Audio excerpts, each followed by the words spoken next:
મિત્રો તમારા રૂપિયા જો ઉધારીમાં ફસાઈ ગયા ને તો લેવાવાળો તો એટલું જૂઠું નથી બોલતું જેટલું તમે દીધા છે તો પણ તમારે બોલવું પડે છે.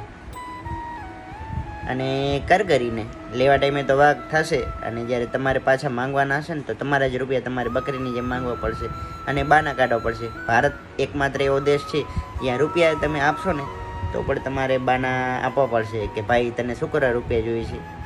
તો ભાઈ મને જરીક હપ્તો આવવાનો છે, ઓનલાઈન રૂપિયાની જરૂર હતી, મારા ઉધાર દીધેલા રૂપિયા જરીક નાખી દે ને ભાઈ. ભાઈ મને જરીક ઇમરજન્સી હતી, દવાખાને જવાનું છે, રૂપિયા નાખી દેજે ને ભાઈ. મને ફલાણું કામ હતું, ઢીકણું કામ હતું, કાંઈક બાનું આપવું પડશે, નહીંતર કહેશે ક્યાં અમે ભાગી ગયા છીએ રૂપિયા લઈને, તારે ત્યાં પાડી દીધા, ક્યાં કોઈના અમે પાડીને ભાગી ગયા. આવા તમને જવાબ મળશે. તો કહે છે ને કે प्रेम गया पैसा गया टूट गया व्यवहार, अब तो साले फोन भी नहीं उठाते जिसको दिया उधार.